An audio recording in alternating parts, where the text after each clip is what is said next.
जय हिंद दोस्तों, आप सबका आज के एडिटोरियल के वीडियो में बहुत ज़्यादा स्वागत है। दोस्तों, आज है 19 दिसंबर मंडे और आज 3 इश्यूज को हम डिस्कस करेंगे जो कि आपके सामने आपके स्क्रीन पे हैं। एक आर्टिकल यहाँ पे जुडिशियल रिफॉर्म्स की बात करी जाएगी। ये आर्टिकल बात करता है कि कैसे हम कोर्ट के जो बैकलॉग्स हैं, जितने पेंडेंसी ऑफ केसेस हैं, कैसे उसको हम सुधार सकते हैं, कैसे हम जुडिशरी में रिफॉर्म्स लेके आ सकते हैं, मीडिएशन को कैसे हम एक सेंटर पीस बना सकते हैं अपनी इंडियन जुडिशरी में। मीडिएशन के बारे में यहां पे बात करी गई है और एक इंडियन मीडिएशन सर्विस अगर हम यहां पे क्रिएट कर सकें तो कैसा रहेगा, तो ये बातें डिस्कस करेंगे। देन एक article government policies and intervention से संबंधित है, ये भी हिंदू में आया है और यहां पे बात करी जा रही है गुड गवर्नेंस के बारे। गुड गवर्नेंस हम डिमांड करते हैं, हमारी क्वालिटी ऑफ लाइफ एनहांस होती है, चाहे वो हेल्थ केयर है, चाहे वो एजुकेशन है, व्हाटएवर इट इज। लेकिन गुड गवर्नेंस लेके आने के लिए हमारा, लोगों का, आम नागरिकों का क्या योगदान रह सकता है, वो एस्पेक्ट भी हम डिस्कस करेंगे इस आर्टिकल में। लास्ट हम बात करेंगे डीप फेक टेक्नोलॉजी के बारे, ये भी हिंदू में आया है। Question of the day will be, as you all know, towards the end of the video. अब ये आर्टिकल, पहला आर्टिकल जो कि जुडिशियल रिफॉर्म से ओरिएंटेड है, ये आर्टिकल श्री राम पंचू जी ने लिखा है, जो कि एक सीनियर एडवोकेट भी हैं और एक मीडिएटर भी हैं। मीडिएशन के बारे में यहां पर उन्होंने काफी हाईलाइट किया है। अब एग्जीक्यूटिव और जुडिशरी के झगड़े को लेके काफी बातचीत हो रही है, 2-3 हफ्तों से काफी ये मुद्दा न्यूज में बना भी हुआ है।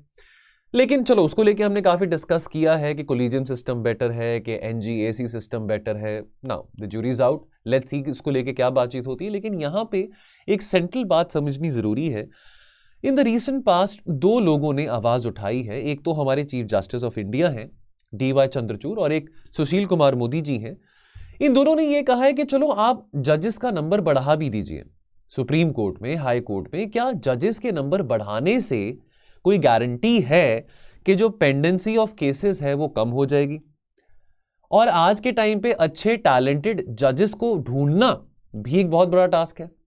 तो सुशील कुमार मोदी जी, जो कि चेयरमैन है पार्लियामेंट के स्टैंडिंग कमेटी के on personnel public grievances, law and justice, उन्होंने ये कहा है कि out of the box thinking यहां पे जरूरी है ताकि हम इस समस्या से डील कर सकें कि भाई हम जजेस तो चाह रहे हैं कि और हम जजेस को नियुक्त करें, लेकिन क्या अच्छे जजेस हमको मिल पाएंगे और क्या अच्छे जजेस को हम अगर अपॉइंट करते हैं, क्या उससे हमारी पेंडेंसी ऑफ केसेस जो कि करोड़ों में है, क्या वो कम हो पाएगी?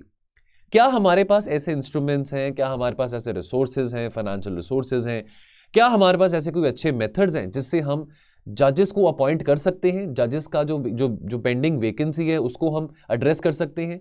अब सॉल्यूशंस कुछ एक्सप्लोर करने की जहां पे बात आती है तो यहां पे कुछ सजेशंस दिए गए हैं। मैं बार बार कहता हूं, एडिटोरियल्स में लोगों के ओपिनियंस हैं, लोगों के सजेशन है, हमारा काम है वो सजेशंस को पढ़ना, बिकॉज ये लोग जो यहाँ पे ओपिनियंस दे रहे हैं, अपने ओपिनियन जो दे रहे हैं, काफ़ी वरिष्ठ लोग हैं अपनी अपनी फील्ड में। तो अब जैसे कि अगर हमको क्वेश्चन पूछा जाता है जुडिशियल रिफॉर्म से ओरिएंटेड, तो अगर ये बातें जो भी आपके साथ में डिस्कस करने वाला हूँ, ये बातें अगर हम समझदारी के साथ वहाँ पे लिख के आ सकें तो हमारा काम बन जाएगा। अगर ऐसा क्वेश्चन हमको पूछा जाता है मेंस में, ये बात को स्वीकार करना जरूरी है कि हमको एक मुश्किल तो पड़ रही है, that as far as finding good talent is concern for appointing जजेस टू द हाई कोर्ट। लेकिन अभी क्या होता है, जो जज 62 ईयर्स के होते हैं वो रिटायर हो जाते हैं। कॉलमनिस्ट ये कह रहे हैं कि अगर 62 की एज पे वो रिटायर हो रहे हैं, सुप्रीम कोर्ट के जज 65 पे रिटायर होते हैं, तो जो 62 पे रिटायर हो रहा है उसके पास भी 3-4 साल तो अभी और हैं कि वो और अच्छा काम कर सकता है, और तजुर्बा भी है, ठीक है, वरिष्ठ भी है, तजुर्बा भी है। और वरिष्ठ और तजुर्बे वाले जजेस हमको वो चाहिए, बिकॉज ऑब्वियसली वो टैलेंटेड भी होंगे। तो अगर कुछ समय और वो कंटिन्यू कर सके, बेशक उनको 2-3 साल और सैलरी देनी पड़ेगी सरकार को, तो उसमें क्या हर्ज है? ये एक यहां पे सोल्यूशन सजेस्ट किया जा रहा है कि अगर आपको प्रॉब्लम हो रही है, आपको जजेस नहीं मिल रहे हैं, इनेप्ट जजेस मिल रहे हैं, यानी कि जो टैलेंटेड नहीं है, तो जिन्होंने ऑलरेडी सर्व करा है, जो ऑलरेडी एक्सपीरियंस्ड है, उनको क्यों नहीं आप री अपॉइंट कर लेते फिर, या उनका जो सर्विस टेन्योर है 2-3 साल और एक्सटेंड क्यों नहीं कर देते? देन उसके बाद यहां पे एक सजेशन दिया गया है, अगर हम स्पेशल लीव पिटिशंस की बात करें, पहले तो हम समझे स्पेशल लीव पिटिशंस को। देखिए, आप जाते हैं डिस्ट्रिक्ट कोर्ट में, डिस्ट्रिक्ट कोर्ट के फैसले से अगर आप नाखुश हैं, आप हाई कोर्ट में जा सकते हैं, हाई कोर्ट के फैसले से आप नाखुश हैं, आप सुप्रीम कोर्ट में जा सकते हैं। तो ये आपके पास अधिकार है। स्पेशल लीव पिटिशन में क्या होता है कि सुप्रीम कोर्ट आर्टिकल 136 के चलते सुप्रीम कोर्ट के पास ये डिस्क्रिशनरी पावर है कि अगर सुप्रीम कोर्ट को लगता है क्योंकि substantial question of law involve है या ग्रॉस इनजस्टिस किसी पर्टिकुलर व्यक्ति को मिल रहा है बाय अ फैसला जो कि सुनाया गया है by a lower court, district court और बाय हाई कोर्ट, तो सुप्रीम कोर्ट के पास पावर है कि वो फैसले को अपने अंडर ले सकता है और सुप्रीम कोर्ट उस पर फैसला सुना सकता है। अब ये जो स्पेशल लीव पिटिशन पावर है सुप्रीम कोर्ट की, यहां पे एक डिस्क्रिशन आ जाती है। ये संविधान में चीज सुप्रीम कोर्ट को प्रोवाइडेड है। लेकिन स्पेशल लीव पिटिशन के चलते ये बात समझनी जरूरी है कि इस तरह की इतनी ज्यादा अपील्स हर हफ्ते फाइल करी जाती हैं जिसके चलते सुप्रीम कोर्ट के ऊपर बर्डन बढ़ता रहता है। अब सब्सटैंशियल क्वेश्चन ऑफ लॉ की बात हो, ग्रॉस इनजस्टिस की बात हो, ऐसे बहुत सारे फैसले सुनाए जाते हैं लोअर कोर्ट्स के द्वारा जो कि ठीक नहीं होते हैं। तो अब सबसे बड़ी जो पेंडेंसी सुप्रीम कोर्ट के पास है वो ऐसे केसेस की है, स्पेशल लीव पिटिशन केसेस की है।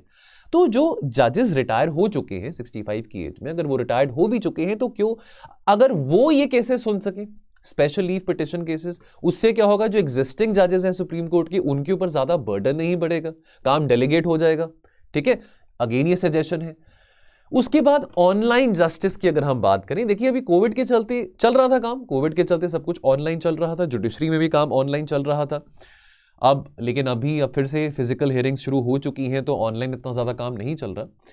लेकिन जजेस हो, लॉयर्स हो, वो कस्टम्ड हो गए थे, जूम पे मीटिंग्स हो रही थी, सब कुछ चल रहा था। और साथ के साथ कार्बन फुटप्रिंट डेफिनेटली, ट्रांसपोर्टेशन कम होता है अगर आप वर्क फ्रॉम होम कर रहे हैं, ज़्यादा आपको गाड़ी से बाहर नहीं जाना पड़ रहा, ये एक एडेड एडवांटेज है कि इन्वायरमेंटल कॉस्ट भी यहाँ पे आ जाता है। लेकिन अभी हम फिर से पुराने तौर तरीके पे जा चुके हैं, फिजिकल हियरिंग्स पे, जो कि बुरा नहीं है। लेकिन अगर ये तरीका जो कि कोविड के टाइम पे एक्सप्लोर किया गया था तो इसमें क्या हर्ज है।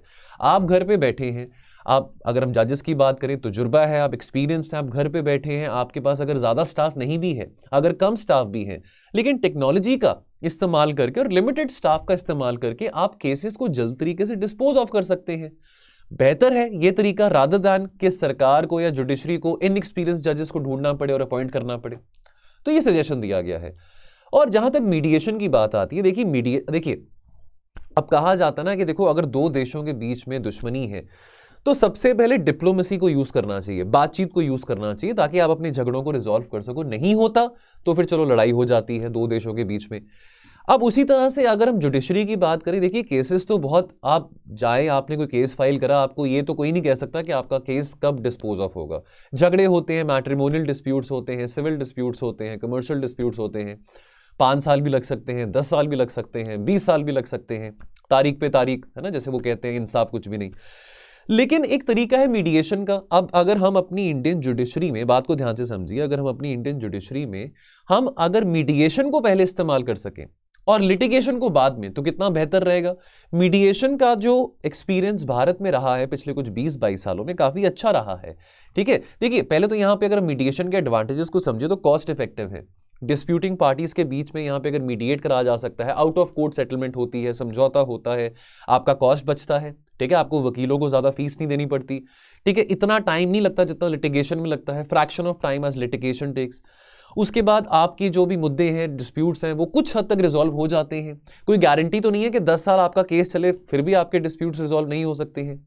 ठीक है, और अननेसेसरली आपको आगे सक्सेसिवली हायर कोर्ट्स में अपील करने की जरूरत नहीं है अगर आपका डिस्ट्रिक्ट कोर्ट के लेवल पे ही मीडिएट हो जाता है। तो ये एडवांटेजेस मीडिएशन के जरूर हैं।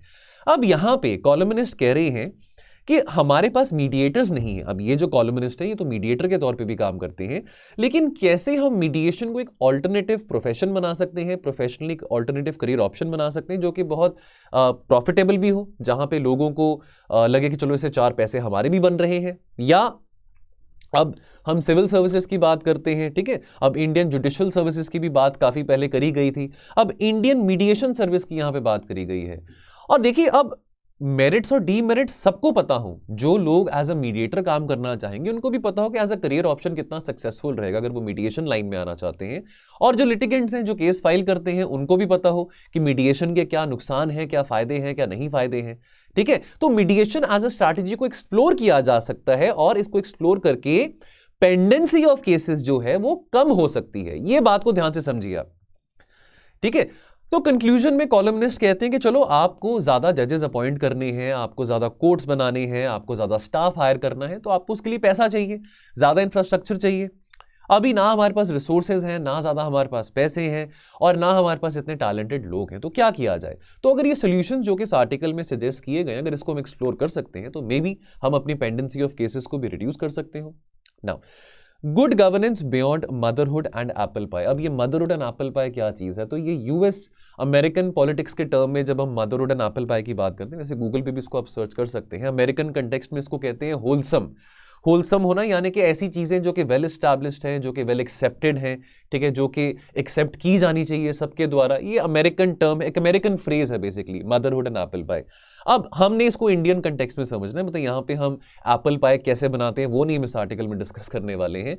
देखिए, यहाँ पे बात ये करी जा रही है, जब होलनेस की बात आती है, होलसमनेस की बात आती है, या ऐसी चीज़ों की बात आती है जो कि वेल एस्टैब्लिश्ड हैं, वेल एक्सेप्टेड हैं, यहाँ पे आर्टिकल में, तो ये आर्टिकल बेसिकली किसने लिखा है? ये आर्टिकल लिखा है श्री वत्स कृष्णा ने, जो कि एक आईएएस ऑफिसर हैं। वो ये कहते हैं कि एक, अगर हम मोदी जी की बात करें, one of the biggest achievements of prime minister is that administrative reforms की बात करें।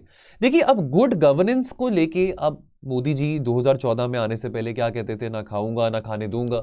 अब ये बात तो जरूर है कि अभी प्रेजेंट गवर्नमेंट के पूरे कार्यकाल में कोई ऐसा मेजर घोटाला या मेजर कोई करप्शन स्कैम हमारे सामने नहीं आया। जैसे यूपीए के टाइम पे हमारे सामने कितने सारे घोटाले सामने आ रहे थे। बेशक डॉक्टर मनमोहन सिंह जी के इंटेंशन बुरे नहीं थे, ठीक है, लेकिन जब गुड गवर्नेंस की बात आती है तो हम ये डायलॉग सुनते हैं, ये फ्रेजेस काफी सुनते रहते हैं कि करप्शन अच्छी बात नहीं है, सोशल मैलिस है, corruption is bad for good governance, हमको रेड टेपिज्म को कट करना चाहिए, ठीक है, ब्यूरोक्रेसी को और रिस्पॉन्सिव होना चाहिए और इफेक्टिव होना चाहिए, हमको ज्यादा ई गवर्नेंस यूज करना चाहिए। ये सब बातें हम 15-20 सालों से सुनते आ रहे हैं। लेकिन अब उसके बियॉन्ड क्या? अगर हमने देखिए, गुड गवर्नेंस का फायदा क्या है? अच्छे प्रशासन का फायदा लोगों के लिए है, लोगों का क्वालिटी ऑफ लाइफ एनहांस होगा, लोगों को अच्छी शिक्षा मिलेगी, बच्चों को अच्छी शिक्षा मिलेगी, अच्छी हेल्थ फैसिलिटीज मिलेगी, ठीक है, लोग अपना बिजनेस इजीली कर पाएंगे, ज्यादा कंप्लायंस बर्डन नहीं होगा। All these things are a mark of good governance. Good governance होगा तो हम इकोनॉमिक ग्रोथ भी करेंगे, गुड गवर्नेंस होगा तो ईज ऑफ डूइंग बिजनेस भी होगा, हम और फॉरेन इन्वेस्टमेंट को अट्रैक्ट कर पाएंगे। तो गुड गवर्नेंस के बहुत फायदे हैं, ठीक है। तो अब पहली बात तो जो कि यहां पे प्रशंसा करी गई है मोदी सरकार की, वो ये है कि ऐसे, अब देखिए, भारत में बहुत सारे कानून हैं, आपको यहां पे बिजनेस करना है, दुकान खोलनी है, बहुत ही मुश्किल काम है यहां पे बिजनेस करना, कितने सारे कानून आपके सामने आ जाते हैं। अब मोदी सरकार की एक बड़ी अच्छी बात रही है कि बहुत सारे ऐसे ऑब्सोलीट कानून को रिपील कर दिया गया है। कुछ कानून आपके सामने यहां पे लिखे गए हैं, लेकिन अभी भी बहुत लंबा रास्ता तय करना है। स्पेशली अगर हम राज्य सरकारों की बात करें, अभी भी काफी सारी राज्य सरकारें हैं जहां पे ऐसे ऑब्सोलीट लॉज अभी भी फॉलो किए जाते हैं, और उसको एज अ टूल माना जाता है इस तरह के ऑब्सोलीट लॉज को। यानी कि कहीं ना कहीं, वैसे तो इंस्पेक्टर राज वाला जमाना हम 30 साल पहले छोड़ आए हैं, लिबरलाइजेशन, प्राइवेटाइजेशन के चलते, लेकिन फिर भी पावर किसको नहीं पसंद? हर कोई चाहता है कि उसके हाथ में पावर हो। तो राज्य सरकारों में काफी ऐसे ऑफिशियल्स हैं, काफी ऐसे कर्मचारी हैं जो कि इस तरह के पुराने कानूनों को मैनिपुलेट करते हैं, मिसयूज करते हैं, लोगों को थोड़ा धमकाने के लिए, पैसा इकट्ठा करने के लिए। अब यहां पे कर्नाटका का एग्जाम्पल दिया गया है। कर्नाटका, हम कर्नाटका की बात करें, आईटी कैपिटल माना जाता है, बैंगलोर जिसको सिलिकॉन वैली ऑफ इंडिया माना जाता है, बेंगलुरु जो कि कर्नाटका में है। तो कर्नाटका कितना कंट्रीब्यूट करता है भारत की जीडीपी में? कर्नाटका कंट्रीब्यूट करता है लगभग 21 लाख करोड़, जहां पे लगभग 38 लाख एंटरप्राइजेस हैं, जहां पे इतने सारे लोग प्रोविडेंट फंड पेयर्स हैं, जहां पे इतने सारे लोग टैक्स देते हैं, इतने सारे लोग काम करते हैं। 1 करोड़ से ज्यादा यहां पे बच्चे हैं जो कि स्कूल्स में पढ़ते हैं। लगभग 22 लाख बच्चे हायर एजुकेशन यहां पे परस्यू कर रहे हैं। और Karnataka is the highest exporter of IT services also. लेकिन उसके बावजूद भी कुछ चैलेंजेस कर्नाटका में आ रहे हैं। अगर हम कंप्लायंस की बात करें, जहां पे कर्नाटका की यहां पे इतनी अच्छी बातें हमने करी हैं डिस्कस, वहां पे कर्नाटका फीचर करता है टॉप 5 स्टेट्स इंडिया में in terms of compliance burden. देखिए, कानून बने हैं, अच्छी बात है, कानून का सिग्निफिकेंस क्या है, कानून का महत्व क्या है? हमारी जिंदगी को आसान करना, ठीक है, ताकि चीजें हमारे लिए थोड़ी फैसिलिटेटिव बन सकती हैं, ना कि हमारे लिए और मुश्किल बने। अब अगर इतने सारे कानून हैं और इतने कानून को हमको अगर कंप्लाई करना है, तो कंप्लाई करना बुरी बात भी नहीं है, लेकिन अननेसेसरली कंप्लाई करना हो तो ये बर्डन बढ़ जाता है। तो प्राइवेट सेक्टर के लिए कितनी बड़ी बात है। देखिए, अब आपने यहाँ पे बिजनेस इंकरेज करना है, हम यहाँ पे एंटरप्रेन्योरल स्पिरिट की बात करते हैं, स्टार्टअप इंडिया कल्चर की बात करते हैं, लेकिन अगर आपको इतने सारे लॉस को कंप्लाई करना पड़े, इतना सारा कंप्लायंस बर्डन हो, तो किस बात की गुड गवर्नेंस? तो अगर ये गुड गवर्नेंस है तो फिर अब जस्ट सोचिए अगर इस तरह के इतने सारे, अब कर्नाटका का नाम जो टॉप 5 स्टेट्स में आया है कंप्लायंस बर्डन के तौर पे, अगर बाकी सारे स्टेट्स में भी ऐसे लॉज अगर बनाए जाते हैं जहां पे आपको बहुत ज्यादा कंप्लाई करना पड़ेगा, तो क्या ये गुड गवर्नेंस हुआ? क्या आप जानते हैं कि अगर हम छोटी सी एमएसएमई कंपनी की ही बात करें, अगर एक एमएसएमई है which is operating in Karnataka, that particular MSME, anything, has to deal with an average of round about 780 compliances. चाहे वो लेबर लॉस की बात हो, फाइनेंस की बात हो, टैक्सेशन पॉलिसीज हो, एनवायरमेंट पॉलिसीज हो, हेल्थ एंड सेफ्टी हो, तो इस सब से नुकसान है ना, इस सब से आप इन्वेस्टमेंट ज्यादा इंकरेज नहीं कर पाएंगे। एक और बात जो बड़ी सेंट्रल है गुड गवर्नेंस के चलते, जो कि इस आर्टिकल में डिस्कस करी गई है, देखिए अब एक और बात समझने के लिए आती है कि जो ब्यूरोक्रेट है ना, ब्यूरोक्रेट दो तरह के ब्यूरोक्रेट होते हैं। एक तो होते हैं जो कि काम करना चाहते हैं, और एक होते हैं जो कि अच्छा काम करने से हेसिटेट करते हैं। क्यों हेसिटेट करते हैं? बिकॉज उनको डर होता है कि भाई आज उन्होंने कोई काम किया, आज उन्होंने किसी पॉलिसी के ऊपर अपना हस्ताक्षर दिया, साइन किया, तो कल को सीबीआई, सीवीसी, ईडी उनका गला पकड़ने ना आ जाए। ये भी एक बात होती है।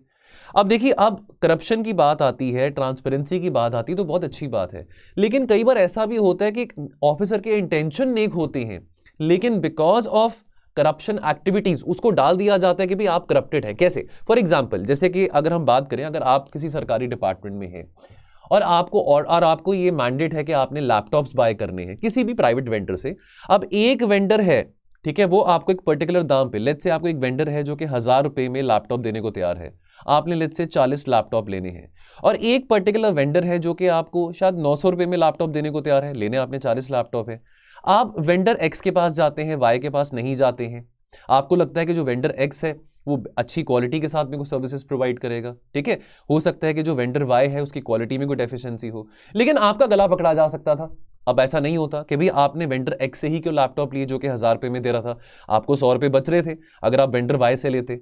अब इस बिकॉज ऑफ दीज रीजन जो ब्यूरोक्रेट्स हैं वो काफी हेसिटेट करते थे, बिकॉज अब at the end it's not only about cost saving कि आपने 100 रुपए प्रति लैपटॉप बचाए हैं, आपने क्वालिटी को भी कॉम्प्रोमाइज नहीं करना है, ठीक है। अभी प्रेजेंट गवर्नमेंट ने क्या किया है, 2018 में the government has finally scrapped the provision of the prevention of corruption act, thereby enabling good governance. तो यानी कि आईएएस ऑफिसर्स का, आईपीएस ऑफिसर्स का ये कहना था कि प्रिवेंशन ऑफ करप्शन एक्ट जो है, ये जो डर एक ब्यूरोक्रेट को रहता है कि सीबीआई, सीवीसी, ईडी उनके पीछे पड़ जाएगी, ये एक बहुत बड़ा ऑब्स्टिकल बनता है अच्छे प्रशासन के लिए, गुड गवर्नेंस के लिए। तो ताकि कोई अफसर बिना किसी भय के, बिना किसी फियर के अपना काम कर सके एक नेक इंटेंशन के साथ, तो इसके लिए ऐसी कुछ प्रोविजन जो है प्रिवेंशन ऑफ करप्शन एक्ट में से रिमूव कर दी गई है, ठीक है। अब ईजिंग द कंप्लायंस बर्डन की जहां पे बात आती है, तो अभी आज के टाइम पे कोई भी ऐसी राज्य सरकार नहीं है, अगर हम सेंट्रल गवर्नमेंट की बात करें, जहां पे कॉमन पोर्टल है। चलो आप कानून बनाएं, आप इंकरेज करें लोगों को, इन्वेस्टर्स को, प्राइवेट कंपनीज को कि वो कंप्लायंस फ्रेंडली हो, लेकिन एक ऐसा कॉमन पोर्टल बना दीजिए जहां पे किसी भी प्राइवेट इन्वेस्टर को, जिसकी भी कंपनी है, कोई भी बिजनेसमैन है, जहां पे वो एक ही पोर्टल में जाके जो भी कंप्लायंसेस हैं, चाहे वो हेल्थ से रिलेटेड हो, एनवायरमेंट से रिलेटेड हो, सेफ्टी से रिलेटेड हो, लेबर लॉज हो, एक कॉमन पोर्टल जहां पे वो सारे कंप्लायंसेस को मीट कर सकता है। इससे क्या होगा, जो एंटरप्रेन्योर है या जो बिजनेसमैन है, ही और she will not have to search for information और compliance information across 40, 50, 60 different websites. तो गुड गवर्नेंस क्या है, वो जो कि आपकी जिंदगी को आसान करे, ठीक है। तो कैसे हम और फैसिलिटेटिव बना सकते हैं लॉज को हमारे लिए, वो बात समझनी जरूरी है जब गुड गवर्नेंस की बात आती है। टेक्नोलॉजी की जहां पे बात आती है, तो देखिए अब हम ई गवर्नेंस से भी आगे बढ़ चुके हैं। अब आज के टाइम पे आर्टिफिशियल इंटेलिजेंस, मशीन लर्निंग, इसकी बात हो रही है, और इस नई टेक्नोलॉजीज के चलते, आर्टिफिशियल इंटेलिजेंस के चलते, आज के टाइम पे आप एक पर्सनल टच ले सकते हैं लोगों के साथ, जहां पे आप मास पर्सनलाइजेशन मैसेजेस भेज सकते हैं लोगों को। अगर आपने एडवर्टाइजिंग करनी है, लोगों से कम्युनिकेट करना है यूजिंग दीज टेक्नोलॉजीज। देखिए अब एक प्रधानमंत्री को या एक मुख्यमंत्री को नहीं पता होगा ना, एक चीफ मिनिस्टर को नहीं पता होगा कि मेरे स्टेट में हर एक लोग का, हर एक आदमी का क्या नाम है। प्रधानमंत्री को भी नहीं पता होगा 140 करोड़ लोगों का नाम, है ना। लेकिन टेक्नोलॉजी को इस्तेमाल करके, टेक्नोलॉजी को हार्नेस करके, आर्टिफिशियल इंटेलिजेंस के जरिए, मशीन लर्निंग के जरिए, अगर प्रधानमंत्री चाहें या चीफ मिनिस्टर चाहें, वो लोगों के साथ इंटरैक्ट कर सकते हैं, उनको पर्सनलाइज मैसेजेस भेज सकते हैं। कितना अच्छा लगता है जब आपको आपके नाम से बुलाया जाता है, तो आपको लगता है कि अगर आपको आपके नाम से बुलाया जा रहा है तो एक अपनापन सा लगता है। तो वो अपनापन टेक्नोलॉजी से भी पॉसिबल हो सकता है। किसी स्कीम के बारे, किसी सोशल वेलफेयर स्कीम के बारे लोगों को अवेयर करना है, तो उनको मैसेज भेजा जा सकता है दैट डियर सुरेश, आपको ये बताना चाहता हूं, मैं आपके देश का प्रधानमंत्री हूं कि ये सर्विस आपके लिए है, आप इसके लिए इंटाइटल्ड हैं, आप इसको यूटिलाइज कर सकते हैं। तो अब अगेन एक पर्सनल टच आ जाता है टेक्नोलॉजी के चलते। बात किसकी हो रही है? गुड गवर्नेंस की हो रही है। तो गुड गवर्नेंस अगेन यहां पे अगर आप एक पर्सनल टच अगर आप लोगों के साथ मेंटेन कर पा रहे हैं तो that is a hallmark of good governance. अब लेकिन ये सब बातें तो ठीक है, अब जहां पे लोगों की बात आती है तो हमको अच्छा लगता है हमारी क्वालिटी ऑफ लाइफ अच्छा हो। किसको नहीं अच्छा लगेगा कि आप एक चैन की जिंदगी व्यतीत कर रहे हैं, आपका जो स्टैंडर्ड ऑफ लिविंग है वो अच्छा है। आपको भी अच्छा लगेगा कि हमारे पास भी सेम हेल्थ केयर फैसिलिटीज हो। अगर कभी हॉस्पिटल जाना पड़ जाए, कोई बीमारी हो, तो आपको अच्छा लगेगा कि हमारे पास ऐसी हेल्थ केयर फैसिलिटीज हो जो कि अमेरिका में है या जो स्कैंडिनेवियन कंट्रीज में है। ठीक है, लेकिन अब इसके लिए पैसा लगता है ना। अब ये सरकारी अस्पताल बनाने, इस तरह की हेल्थ केयर फैसिलिटीज प्रोवाइड करना, सरकार को तो पैसा लगता है। हमारा टैक्स टू जीडीपी रेशियो कितना है? 11%। अमेरिका का कितना है? 45%। तो अमेरिका के पास ज्यादा पैसे हैं कि अमेरिका में पैंडेमिक हो, महामारी हो, तो वहां पे जो लोग बेरोजगार है, अमेरिका की सरकार उनको भी पैसे प्रोवाइड करती है, अलाउंस प्रोवाइड करती है। ऐसी बेटर सोशल वेलफेयर पॉलिसीज इस करके हैं कि वहां पे लोग ज्यादा टैक्स देते हैं। ठीक है, यहां पे क्या है? यहां पे लोग कहते हैं कि मुझसे टैक्स मत लो, मेरे पड़ोसी से टैक्स लो, क्योंकि उसके पास तो बहुत बड़ी गाड़ी है, मैं तो गरीब आदमी हूं। जैसे एक मिडिल क्लास मेंटालिटी की बात आती है, आप मेरे पड़ोसी से टैक्स लो, मुझसे आप क्यों टैक्स ले रहे हो? कोई ऐसी आप बजट मीटिंग की, अगर हम यहाँ पे कॉलमनिस्ट कह रहे हैं, कोई ऐसी बजट मीटिंग नहीं आई सामने जहां पे किसी पर्टिकुलर कॉर्पोरेट ने कहा हो, किसी पर्टिकुलर बिजनेसमैन ने कहा हो कि भाई मैंने इस साल ज्यादा पैसे कमाया, मुझे ज्यादा टैक्स ले लो इन for the sake of national interest, कि अगर मेरे पास ज्यादा पैसे हैं तो वो मेरे देश के वेलफेयर के लिए काम आ सकते हैं। कोई ऐसी बात कहता है? कोई ऐसी बात नहीं कहता। ठीक है, तो अब don't tax me but tax my neighbour, अगर इस तरह का एटीट्यूड होगा तो कैसे हम गुड गवर्नेंस की, अब गुड गवर्नेंस हम सब चाहते हैं, लेकिन हम क्या कंट्रीब्यूट कर रहे हैं गुड गवर्नेंस पाने के लिए? ठीक है, क्या हम ये रिस्पॉन्सिबिलिटी उठाने को तैयार हैं कि हम टैक्स दे रहे हैं अपना, कि हम टैक्स इवेड कर रहे हैं? तो citizens they should not only demand good governance but they should also contribute towards good governance. ये लाइन मुझे काफी अच्छी लगी। गुड गवर्नेंस रिलेटेड कभी भी आपने कोई बात लिखनी हो एथिक्स के पेपर में या GS2 के पेपर में, तो आप ये वाली लाइन भी जरूर मेंशन कर सकते हैं, अगर आपको लगता है कि वहां पे अप्रोप्रिएट रहेगा इस लाइन को मेंशन करना। लास्ट, डीप फेक टेक्नोलॉजी की बात करते हैं, and how and why China is planning to regulate it. अब इसको लेमैन टर्म में समझाऊं डीप फेक टेक्नोलॉजी को। मान लीजिए कि आप, जैसे आप, आपके सामने मैं बैठा हूं, आप बात कर रहा हूं, आप मेरे को रोज शाम को देखते हैं, मेरी आवाज सुनते हैं। अब मान लीजिए कि कोई किसी और की आवाज मेरी ही शक्ल से आ रही हो। लेट्स से मान लीजिए कि सलमान खान की आवाज मेरी शक्ल से आ रही हो, मैं एग्जांपल के तौर पे कह रहा हूं। इसका ये this is an example of deep fake technology. अब मेम्स के तौर पे सोशल मीडिया पे लोग ऐसे वीडियोस डालते रहते हैं कि शक्ल किसी और की होगी, आवाज किसी और की निकल रही है। ठीक है, अब फॉर एग्जाम्पल अभी आपके साथ मैं हिंदी में बात कर रहा हूं, तो मुझे 3 ही भाषा बोलनी आती है, एक तो हिंदी आती है, इंग्लिश आती है, पंजाबी आती है। मुझे फ्रेंच बोलनी नहीं आती है। ठीक है, मुझे स्पेनिश बोलनी नहीं आती। लेकिन मान लीजिए अगर आपके सामने अभी मैं फ्रेंच भाषा में बात करना शुरू कर दूं, जो कि मुझे नहीं आती है, तो ये डीप फेक टेक्नोलॉजी के जरिए, ठीक है, जहां पे आर्टिफिशियल इंटेलिजेंस को यूटिलाइज किया जाता है। ठीक है, ताकि कैसे आपके चेहरे को या तो स्वैप किया जाता है किसी और के चेहरे के साथ, या आपकी आवाज को स्वैप किया जाता है किसी और की आवाज के साथ। और अब जैसे फॉर एग्जांपल 2020 की बात है, तो एक वीडियो काफी वायरल हुआ था डीप फेक टेक्नोलॉजी के चलते, जहां पे मोदी जी की शक्ल थी, बाल डोनाल्ड ट्रंप के थे, आवाज डोनाल्ड ट्रंप की थी। कहीं डोनाल्ड ट्रंप किसी व्हाइट हाउस में कोई स्पीच एड्रेस कर रहे होंगे, लेकिन शक्ल मोदी जी की बनी हुई थी। तो डीप फेक टेक्नोलॉजी, ठीक है, जहां पे आप आर्टिफिशियल इंटेलिजेंस को यूज कर रहे हैं ऐसे इमेजेस को जनरेट करने के लिए, ऐसे वीडियोस बनाने के लिए। चलो ये हंसी मजाक की बात और होती है, लेकिन लोग इस तरह के वीडियोस को यूटिलाइज करते हैं फेक इंफॉर्मेशन स्प्रेड करने के लिए भी। एक वीडियो बड़ा वायरल हुआ था मनोज तिवारी जी का, जो कि मेंबर ऑफ पार्लियामेंट भी है बीजेपी से, नॉर्थ ईस्ट दिल्ली के। तो उसमें वो कई सारी भाषाओं में बात कर रहे थे, वो इंग्लिश में भी बात कर रहे थे, हिंदी में भी बात कर रहे थे, पंजाबी में भी बात कर रहे थे। वो वीडियो आप चाहें तो यूट्यूब पे भी देख सकते हैं। तो लेकिन अब उनको तो एक ही भाषा बोलनी आती होगी, मैक्सिमम हिंदी आती होगी या उनको इंग्लिश बोलनी आती होगी, लेकिन उनको बाकी भाषाएं बोलनी नहीं आती हैं। तो अगेन आर्टिफिशियल इंटेलिजेंस को यूज करके इस तरह की शरारत करना, ठीक है, किसी की आवाज को डॉक्टर करना, फेक इंफॉर्मेशन फैलाना, किसी की आवाज, मतलब अगर मेरे वीडियो से अगर आप, जैसे अगर मैं कुछ बोल रहा हूं, लेकिन अगर मेरे से कुछ और आवाज निकलनी शुरू हो जाए जो कि मैं नहीं बोलना चाहता हूं, जो कि डॉक्टर्ड हो, ठीक है, जो कि किसी ने शरारत करी हो ताकि फेक इंफॉर्मेशन स्प्रेड हो सके, तो ये बात आती है डीप फेक टेक्नोलॉजी की। तो ये टेक्नोलॉजी यूज की जाती है to generate celebrity porn videos, produce fake news, commit financial fraud amongst the other wrongdoings. अब हम क्यों इसके बारे में बात कर रहे हैं? जो साइबर स्पेस एडमिनिस्ट्रेशन है चाइना का, जो कि चाइना का साइबर स्पेस वॉचडॉग है, वो कुछ रेगुलेशंस रोल आउट कर रहा है जो कि इफेक्टिव होंगे जनवरी 10 से, जहां पे डीप सिंथेसिस टेक्नोलॉजी, ये डीप फेक टेक्नोलॉजी को रेगुलेट किया जाएगा। ठीक है, now what are deep fakes? तो अगर हमको सिंपल टर्म में समझना हो, so using artificial intelligence, using these machine learning technologies, so deep fakes can create people who do not exist, and it can fake real people saying and doing things which they are not supposed to say or which they are not saying in in reality purpose क्या होता है? Miss information को spread करना या किसी व्यक्ति की real appearance को रिप्लेस करना। जैसे आपको मैंने मोदी जी और डोनाल्ड ट्रंप का एग्जांपल दिया कि बाल डोनाल्ड ट्रंप के थे, आवाज डोनाल्ड ट्रंप की थी, लेकिन शक्ल मोदी जी की बनी हुई थी।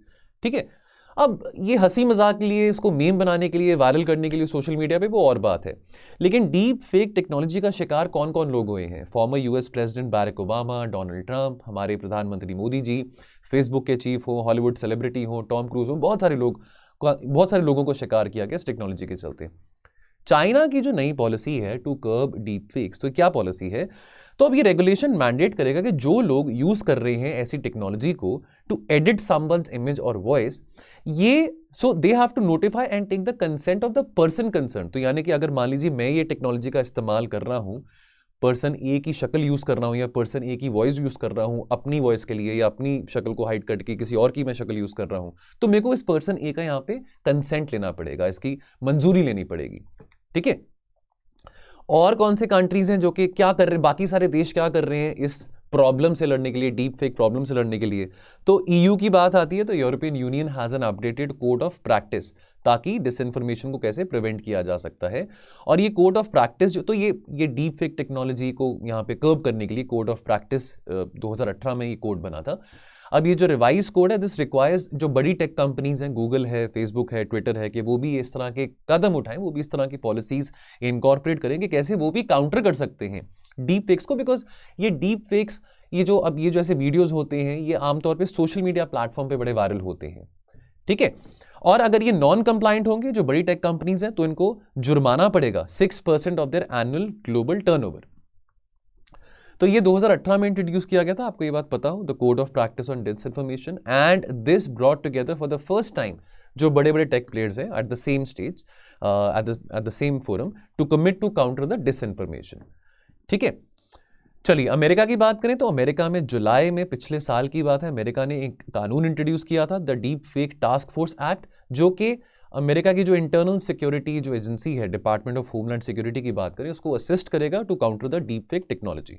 ठीक है, और कुछ स्टेट्स हैं यूएस में, जैसे कि हम कैलिफोर्निया की बात करें, टेक्सास की बात करें, जो कि उन्होंने, बिकॉज यूएस फेडरल है, तो वहां पे उन्होंने लॉज ऐसे पास करें जो कि क्रिमिनलाइज करेंगे जो भी लोग पब्लिश करेंगे इस तरह के डीप फेक वीडियोस को। जहां तक भारत की बात है तो यहां पे कोई एक्सप्लिसिटली लीगल रूल्स नहीं है against using deep fake technology, ये बात आपको पता हो। चलिए, क्वेश्चन ऑफ द डे क्या बनता है? Discuss the significance of mediation in litigation in Indian context, ये क्वेश्चन का एक पार्ट है। Suggest measures to strengthen the culture of mediation in Indian judiciary, बहुत इजी क्वेश्चन है, 150 वर्ड्स में आपने आंसर करना है।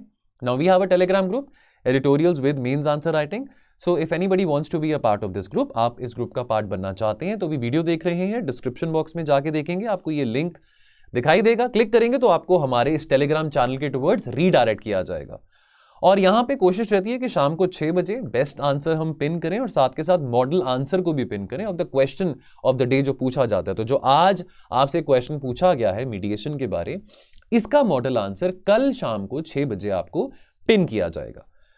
चलिए, बाकी दोस्तों जाने से पहले क्विक पीस ऑफ इंफॉर्मेशन, वो है हमारा general studies for UPSC 2023 48 days mains answer writing program, जो कि आयुष सर इस प्रोग्राम को रन कर रहे हैं। नाउ अभी वैसे प्रीलिम्स का सीजन है, कुछ महीने रह गए, December is about to get over and January onwards काफ़ी बच्चे हैं जो अपना पहली बार प्रीलिम्स दे रहे हैं, शायद वो अपनी प्रीलिम्स की तैयारी में जोरों से काफ़ी ज़्यादा उत्साह से इन्वॉल्व हो जाएंगे। लेकिन कुछ बच्चे ऐसे भी होंगे जो अभी मेंस की तैयारी कर रहे हैं, जिनको लगता है कि प्रीलिम्स हमारा हो जाएगा, जो 2 या 3 अटेम्प्ट्स दे चुके हैं, 2-3 बारी प्रीलिम्स क्लियर कर चुके हैं, लेकिन उनका मेंस रह चुका है, मेंस क्लियर नहीं कर पाए हैं। तो उन बच्चों के लिए जो कि मेंस की आंसर राइटिंग प्रैक्टिस को अभी भी थोड़ा कंटिन्यू करना चाहते हैं, एटलीस्ट लेट्स से 15 फेब तक और may be end of Feb तक, तो आप इस प्रोग्राम को ज्वाइन कर सकते हैं। और इस प्रोग्राम के बारे और इन्फॉर्मेशन लेने के लिए आप हमारे टोल फ्री नंबर 1800-890-3043 पे कॉल भी कर सकते हैं, आपकी पूरी असिस्टेंस की जाएगी। चलिए, मैं आपसे इजाजत देता हूं, मिलूंगा आपको कल और एनालिसिस के साथ। आप अपना ध्यान रखें और पढ़ते रहें। थैंक यू सो मच, जय हिंद।